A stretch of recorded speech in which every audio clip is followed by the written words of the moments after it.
a few days ago we contacted with mayor of Lisbon. Oh, no way. Yeah, Wow. yeah, and I believe that's connect with Startup Portugal. That's right. So Startup Portugal is...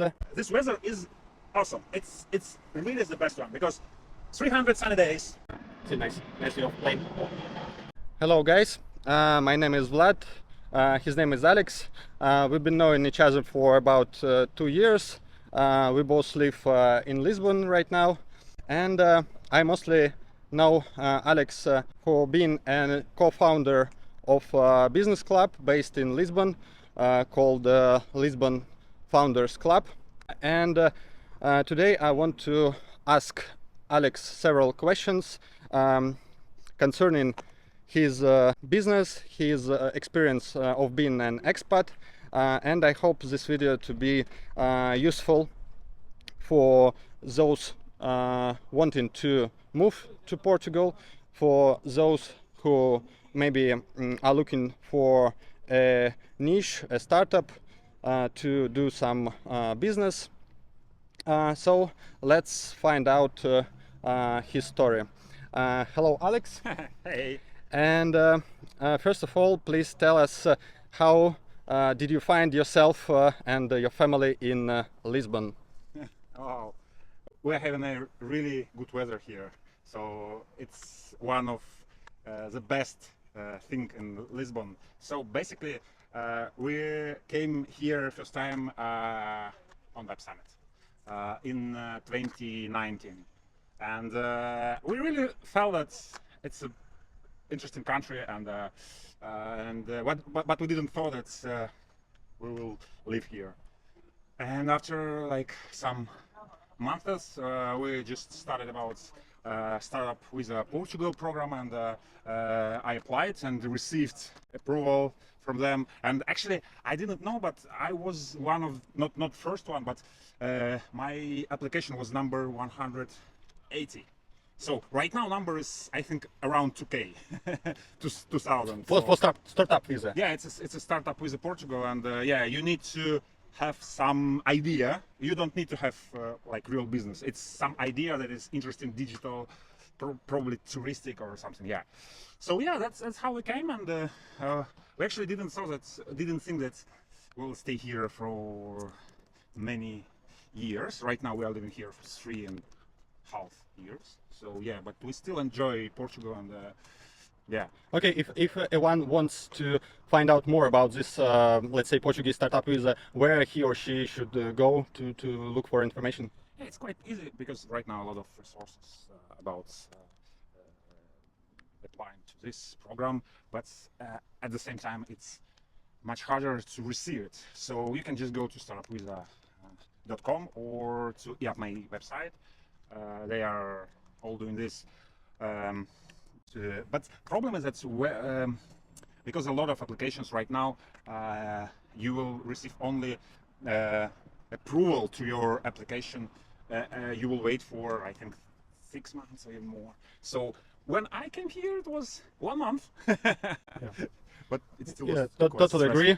Portuguese bureaucracy is not the best one. Even comparing with Spain, it takes like months to have your application be seen and evaluated. So yeah, be patient. Be patient. Alex, what were the biggest challenges? Maybe name a few when relocating you and your family, your wife, to Lisbon. Well, I don't think that we had some challenges, many challenges. Well, first of all, of course, we relocated here during COVID, and it was really nice time where prices for rental were low because no tourists, and but still we had some challenges just to receive some visa and so on. Also, we had some like challenges to how to say receive approval, or just because my wife is having like real good connections with her parents, and for them it's I think more stressful for them than for us that we are moving here far away from Saint Petersburg where we lived before. So and it's like they can meet right now I think that's 2 or 3 times per year, and after that if I can mention this, but 1 year after we relocated here, the full-scale war started. But anyway, I think that we were in much less complicated conditions when we came. But after that, a lot of people just moved here from many countries, not only from like Ukraine and Russia, but also from United States, from UK, and that's why like prices are going down, and it's actually it's because of us. Of Yeah. expats. Right, that's hard truth. So, and talking about cultural differences, could you name a few cultural differences between your native country, let's say, and Portugal that struck you the most? Well, I think that's I really like Portuguese culture, and for me, it's quite like like a lot of people just smile at you, and you just enjoy everything. But I think that's for me because a lot of biggest cities, when people just fighting and running from home to their office, it's like it's okay to eat on your way. But for Portuguese people, it's not okay. You just need to take your time, take your coffee, take your like sandwich, and just eat and sit. So if someone is walking with food, so It's for inappropriate, right? yes, Yeah. yes. So and also, of course, one other is that like many services are not so good as in my own country. So, for example, in like law services and so, and for them it's okay, for example, not transfer you like weeks, and it's quite stressful when you don't understand how it works, and you just need someone to send your like invoice or send your like tax report, and you need to do it in like 1 week, but someone just don't answer you for weeks. So it's what I didn't expect. Yeah, but still, it's like I think that's every country you can find a lot of like advantages and disadvantages, and the main thing is, are you okay with that? So for me, it's yeah, and for us as entrepreneurs, it's a really good opportunity, because if you feel and see some like problems that the system is not working appropriately, so you can just and like one of our members is doing like services.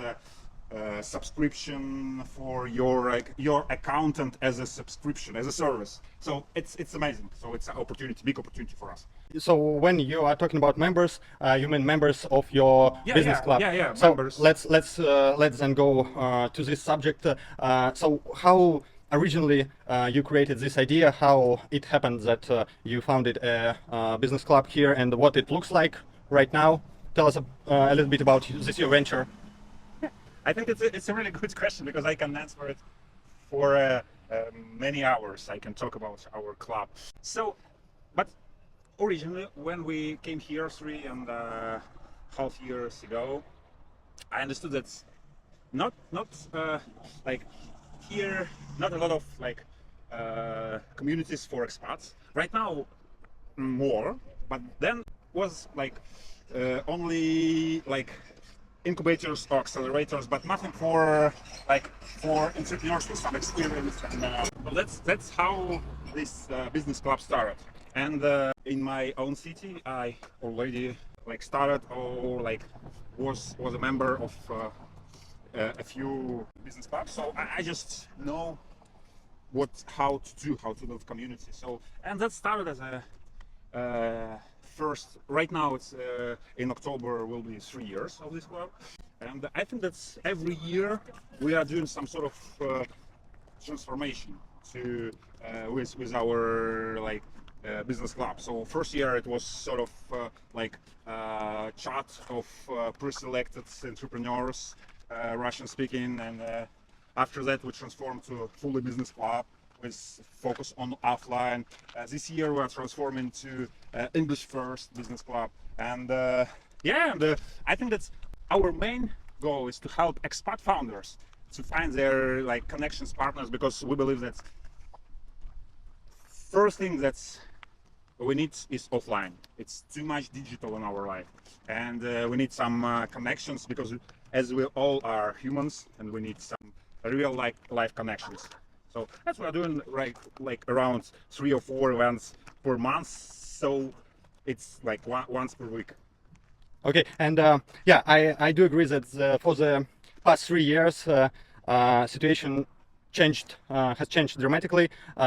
I know at least one more business club called with the same name, like Lisbon Founders Club, but it's mostly for entrepreneurs from Latvia that have moved to Portugal. Oh, really? So yeah, I just got to knew it about a couple of weeks ago. And again, talking about the club, what is the main mission, and who are current members? What do they do? Our mission is to help expats to become like locals. Right now we are only in Lisbon, but next year we will probably move to other cities. Some spoiler. To other cities where, in Portugal or in Europe? Or next city will be Portugal, and after that Spain. Yeah. Obviously. So yeah, our main focus, as I said, is like building strong relationship between our members. That's why we are doing all these events, like breakfast, we're sharing some experience, some rituals to help to connect with each other. Yeah, so that's what we do, and I feel that we have a huge demand on this, because right now world is very like open, and a lot of people just move from one country to another country, and after they move they understand that someone with the same challenges, with the same problems, with the same like, that's why we are doing like these events, and like business speed network, and we are doing to help like in a few minutes to connect with some other founders, and to probably to help each other, because I'm a tech founder, someone else is like marketing founder, and if we will join, probably not as co-founders, but if we will help each other, probably I will help him to or her to build something more like scalable, for example, and he or she will help me to sell my product. So it's like win-win. Talking about my own experience, I've met both and some friends in this club during past 2 years, and I found a co-founder for one of small ventures that I've had here. Yeah, so maybe you could name a few cases how your club was helpful to the members. Yeah, first of all, of course, you, as you found your co-founder, and I think it's a great case. Even I know that's like, as every business, it's not only about co-founders, but also about like needs of this. But I know that two other members like joined our one startup, and they raised 150K on the previous year. Okay. I know that's well, I think that's a lot of connections I know, but it's still not all these connections will grow, and after probably 2 years, I think that we will see a really good result, because I know I think that's more than dozen of connections or partnerships that's were not possible without this club. I know that you had some connections with local funds, with local incubators. Could you please tell us a little bit more about Portuguese business environment? What do we have here? Obviously, we all know about huge events going on here, like Web Summit, for example, and a couple of other less known. So, what is the business environment of Portugal looks like? Portugal is a really small country. So if you want to come here and build some local offline business, probably Portugal is not a good choice for you. On the other side, Portugal is a small country. It's much easier to find some connections. We just a few days ago we contacted with mayor of Lisbon. Oh, no way! Yeah. Wow. Yeah, and because it's just it's one opportunity and possibility, because we are doing third pitch day event for startups and investors, and that's how we connected with a lot of local funds from Portugal, from Spain as well, from Google Ventures, and others. So yeah, so that's how we are helping the ecosystem to grow. And what I think that's you know, like every country is fighting for developers, for startup founders, and for others. And what I feel from it, it's only my point of view, but I think that Portugal started not too late, but later than others. So that's why I think that right now ecosystem is still like under development. But I also feel that they are doing a lot to be faster than others. And also what I think that it's good for Portugal, because Portugal is really, like every world right now is thinking about sustainability and about how to move to renewable energy and so on. And Portugal is one of the best countries for this. First of all, a lot of sun, a lot of wind, a lot of water. I don't know any country that is like, if you, I mean, small country, but with a lot of such resources. But also, I read that here is one of top one resources for, I think that's some ore that is used for batteries. I'm not sure, I need to check, but or lithium or something, right? So if you're building something that is related to tourism and to something that is related to renewable energy, that I think that's Portugal is really best country. Okay. The best country. So imagine there is a person who doesn't know much about Portugal. It's a nice view of plane. So imagine there is a person that doesn't know much about Portugal, about Portuguese business environment.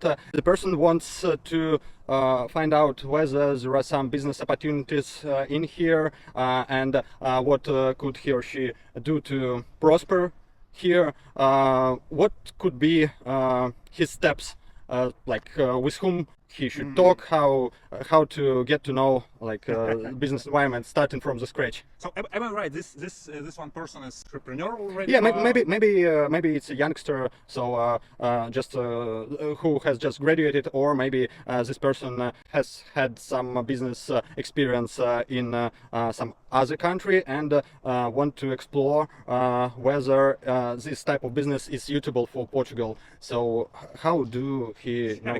Because if this person is looking for relocate and he or she is already with some experience, one of the best choice is to talk with Lisbon Founders. Okay.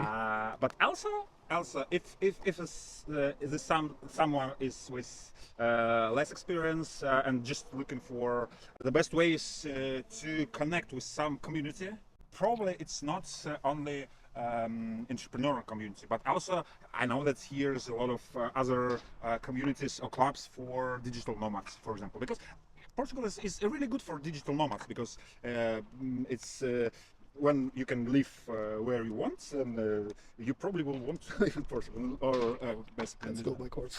I believe that's connect with Startup Portugal. That's right. So Startup Portugal is an incubator. Yeah, no, they have a lot of different names. So basically, Startup Portugal is some organization that is helping all startup, all ecosystem. I think that correct name will be Startup Lisboa. Okay. It's incubator. It's in the city center near commercial plaza, because they have a lot of support for from 0 to 1 startups. A lot of they have some programs, and they have a lot of mentors. So if you are for example some just graduated student and you have your own friend, you have your own idea, I think that Startup Lisboa is number one choice for you. So are there any specific topics that they are interested in, or for example just IT business, or just blockchain companies, or they have a broad experience and you could apply with different kinds of business? We can split this question into two questions. So first of all, what is more angels and investors and governments? So, and I think that's first of all, as I said, tourism, because tourism is I think half of GDP is from tourism. Right. So I'm around half. I'm not sure about numbers, but really a lot. So that's why they are investing a lot of money into tourism. Also, blockchain community is quite big here, so you can find a lot of investors or like someone who earned a lot of money on crypto, and right now they want to like to park their money somewhere. So, as I said, renewable, sustainable energy is also good, but it's just one side, yeah. And but if you don't have such startup, but still, if your idea is good and scalable, actually, I think that every venture investor or every accelerator, they are looking for idea with something that they will think that if they will invest, they will receive like 10x or like 100x return. So if your idea is so good, so forget about like any niche, just go and just show your idea. Okay, but could you name a few cases that have shown some traction here in Portugal? Maybe cases of club members or cases of your friends, your acquaintances. Could you name several different cases just to get a glimpse of what could it be? I don't think that I have numbers from our members. I think that's because many of members came not like, for example, 1 or 2 years ago. It's just like they still have their businesses in, for example, United States or something. I know that's, and so but I can give you a little bit, not answering your question, but just give a little bit other idea that I learned like a few weeks ago. That many like non-Portuguese startups that you know, not many, but some, they just started as Portuguese. They just moved from seed to round A. They are relocating from Portugal to United States, because yeah, we all know that in US it's much easier to raise money, at least for now. I mean, we don't know. Probably Portugal will be better in the next few years. But right now, if you want to raise like with better valuation, with easier, and all the biggest funds are there. So if you're growing fast, and it's only one reason to move, only one. Yeah. So you have no other choice. So, if I heard correctly, that there are not so many, again, so there are many people who get their money, get their revenue from other countries, from other markets, while living here in Lisbon, in Portugal. That means that it's more suitable for digital nomads, for those who have digital online businesses, not to do operation here in Portugal, but living here and maybe having team members here. Is it correct? That's what I said. That if you like few 10 minutes ago, that if you want to open some offline business, probably Portugal is not the best country for you. In terms of money, like if you want to, it's a small market. Yeah, if you want to live a happy, calm life and to open, to open business somewhere and live here. Okay. And also, here salary here is much lower than in other countries. I mean, not all countries. I mean, in India is lower, but in almost all European countries. And I talked with some entrepreneurs with the big companies. Not public ones, but still. And what they are doing? They are just doing all operational and selling in the United States, but they are creating here like back office and developers. Some managers from this country, from this company, can live here with back office, but main operational stuff is doing somewhere outside, or probably in the United States. So back office, if you want to hire developers here, it's also will be cheaper, because you can hire, I think it's twice cheaper than in the United States. Okay. But yeah, it's better to ask because of taxes. What about taxes? Does it make sense to move here in terms of taxation? Maybe you have some opinion on that, because like European countries are not well known to be a tax haven. They are quite heavy in terms of taxation? Like in your case, up to you. What's is it good or bad? Or maybe we will a little bit touch a topic of NHR.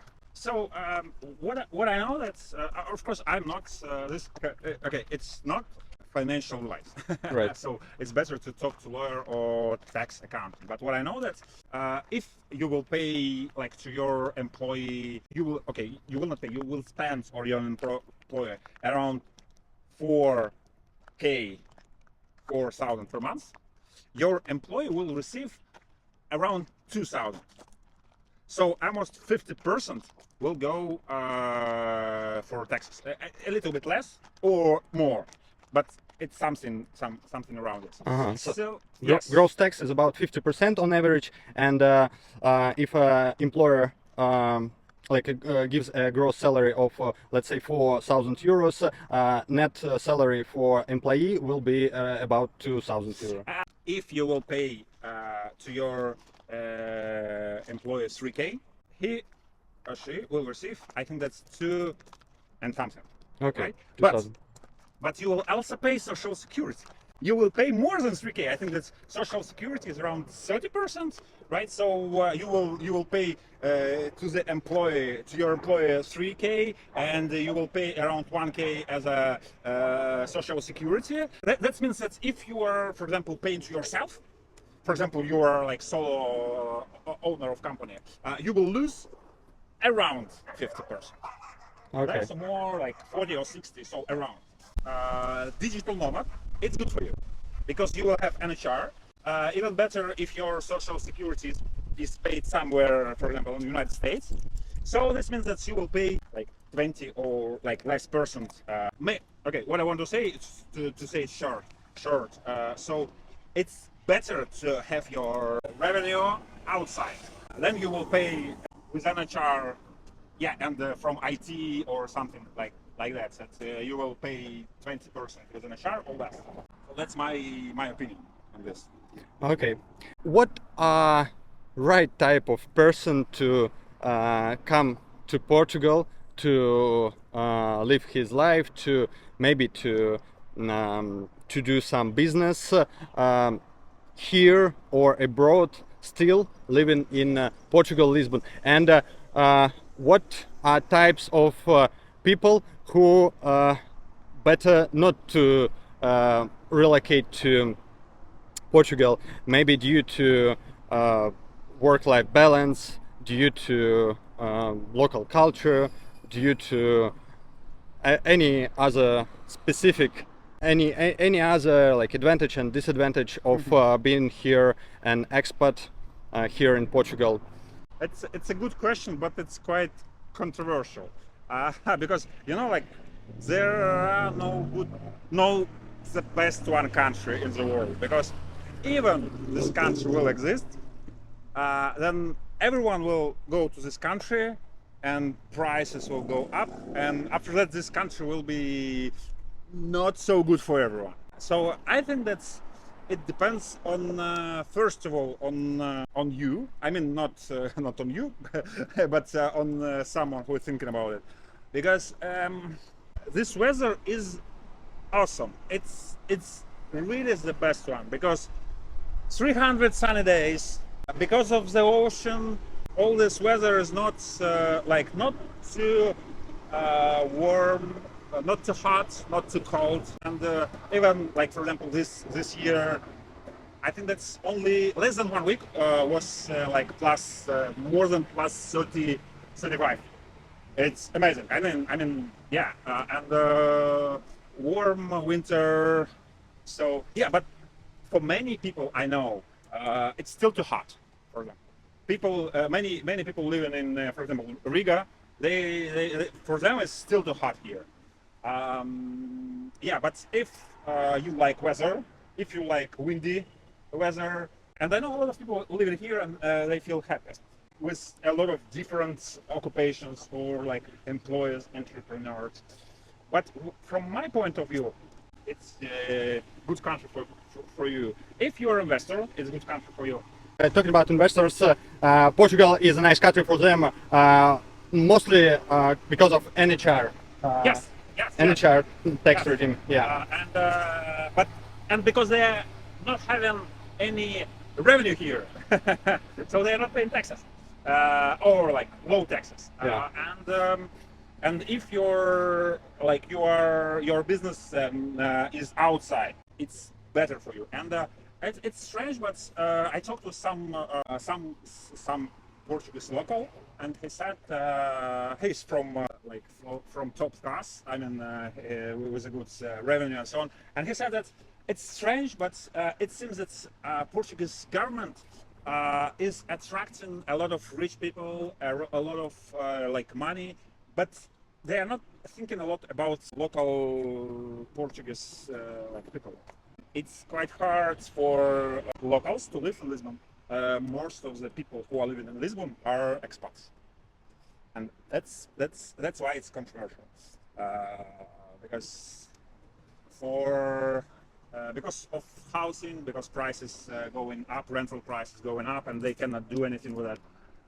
Yeah, but anyway, right now I think that's the best is if you can do something with your taxes. I mean, your revenue stream is something not 50% taxable. And talking about prices, I could just add that Portugal is still a little bit less expensive than majority of Central European countries, for example. But Portugal has experienced a major growth in real estate prices during the last 3 years. So prices on real estate, considering whether buying or renting, has changed dramatically. Yeah. And now they are almost the same as like in Lisbon, they are almost the same per square meter as in major Spanish cities and even French cities. So yeah, of course, London, Paris are more expensive, but you might be surprised how prices have grown, and now Portugal still is considered a relatively cheap country, but it's mostly like a marketing because now it's not so cheap. If like it could be cheaper in terms of taxi or cafe. So you could ride from the middle of city to airport for €5 for €5. Yeah, 5-6 euro. In Paris it would be like dozens like maybe €50. Yeah, but let's be honest, Paris airport is outside of the city. Yeah, yeah. You could have noticed several airplanes flying just above our heads. That's because Lisbon airport's almost not in the middle of city, but in the city itself, in the city of Lisbon. That's why like a major quantity of houses could hear the noise of planes flying every 5 minutes above their heads. Okay. I totally agree. That's like as you said, that housing prices is really high, but like food prices is lower. So, but let's say if you want to live in Paris with this or in Lisbon with the same price, I'm not sure about you, but I will live in Lisbon.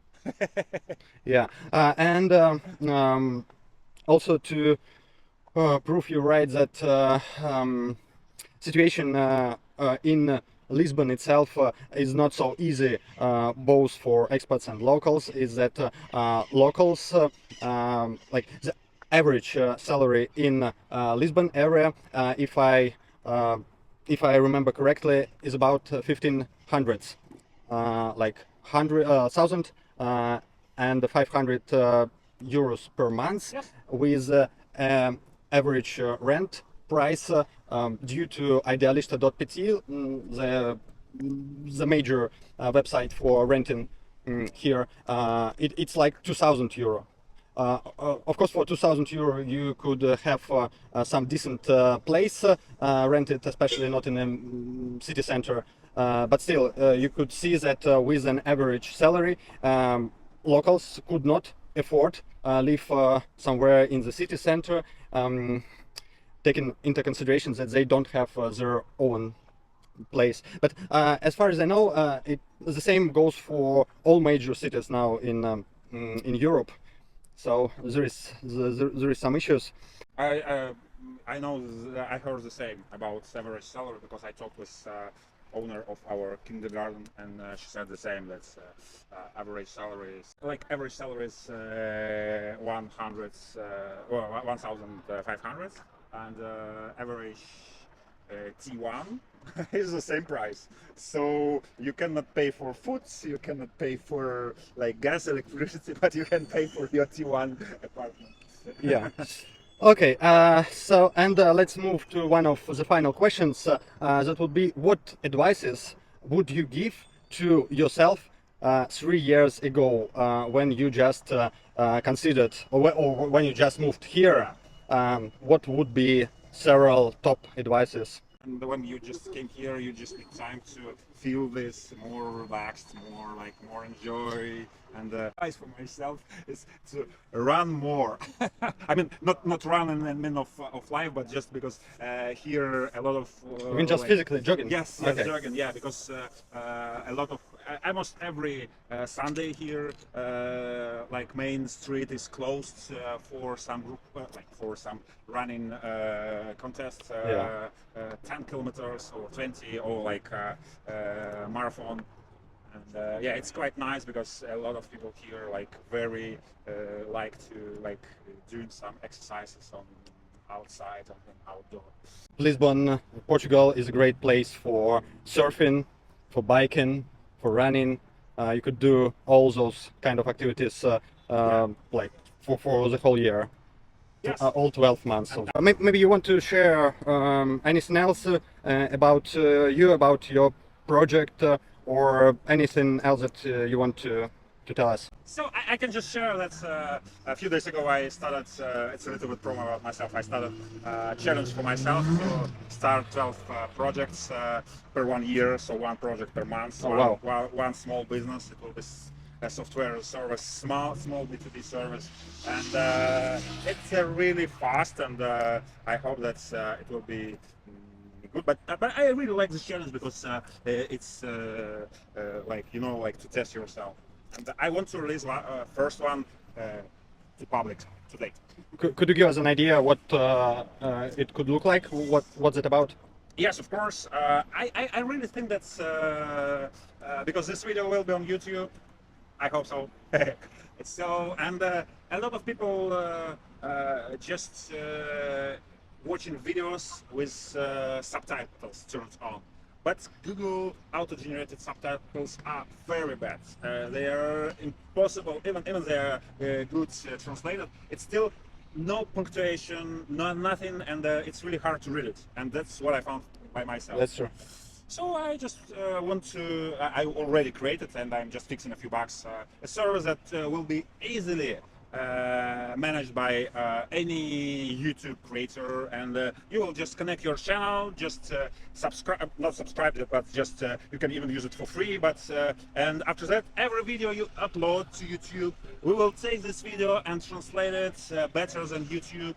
Of course,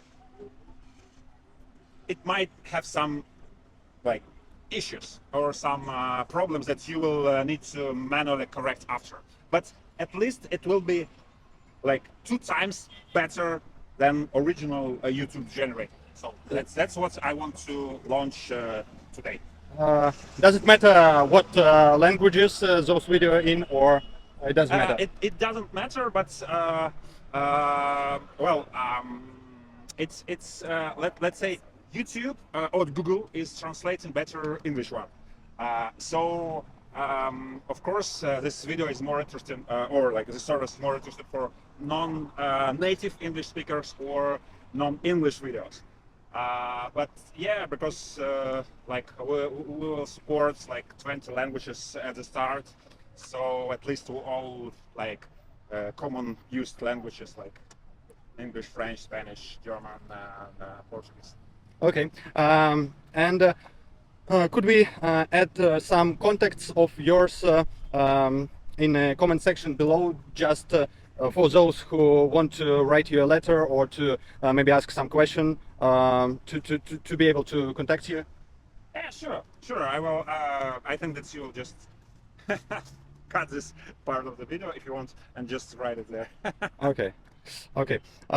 Thank you. I hope you guys found some interesting topics and insights, and Subscribe. yeah, and that this video could be a little bit helpful. Take care. See you. Bye.